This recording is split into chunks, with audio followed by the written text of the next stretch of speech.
আসসালামু আলাইকুম সবাইকে। আবাবিল অ্যাগ্রো ফার্মের নতুন একটা ভিডিওতে আপনাদের সবাইকে স্বাগতম। তো আমাদের হাঁসগুলার যখন 1 মাস বয়স হওয়ার পর আমরা বাইরে ছাড়লাম এদেরকে, তখন একটা সমস্যা দেখা দিল এবং ওইটার মূল কারণ সেটা হচ্ছে হাঁসগুলা বাইরের খাবার দাবারে কিন্তু আগে থেকে অভ্যস্ত ছিল না। তারা ভিতরে এমনি ফিট টিট খাইতো, খুদের ভাত বা ভুসি, গম, ভুট্টা ভাঙ্গা এইগুলো খাইতো।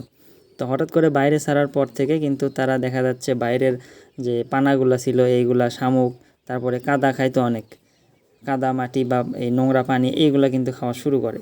তো এটা খুবই ন্যাচারাল, হাঁসগুলা যেহেতু বাইরেই থাকবে এক সময়, তো এগুলো এখন থেকে অভ্যস্ত করতে হবে। কিন্তু হঠাৎ করে যখন ভিতরের খাবার ছেড়ে বাইরের খাবারে আপনারা অভ্যস্ত করতে যাবেন, তখন প্রধান যে সমস্যাটা দেখা দেবে সেটা হচ্ছে হাঁসের বিষক্রিয়া, খাবারের বিষক্রিয়া বা ফাঙ্গাসের আক্রমণ হয়।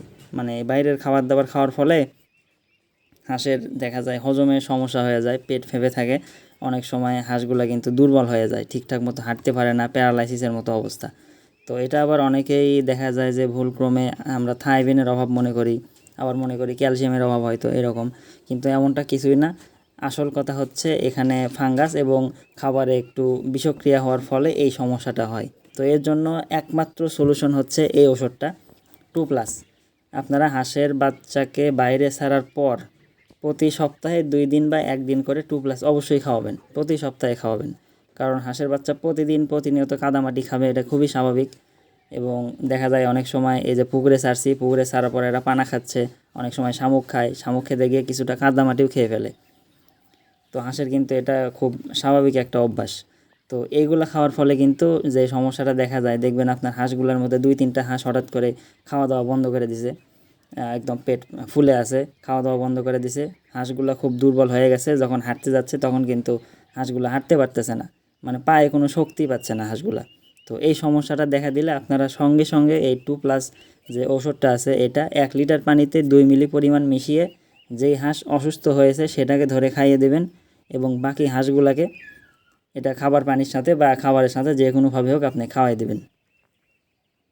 আর হাঁসগুলাকে সুস্থ রাখতে হলে এই 2+ ভেট এই ওষুধটা আমি যেভাবে ব্যবহার করি সেটা হচ্ছে ওই একই পরিমাণে 1 লিটার পানিতে 2 মিলি পরিমাণ মিশিয়ে এটা আমি প্রতি সপ্তাহে 2 দিন করে ব্যবহার করি।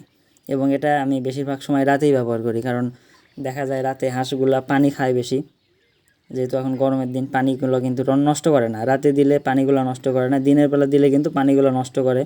দিনের বেলা পানি তারা খাইতে চায় না, কারণ দিনের বেলা ছাড়া থাকে।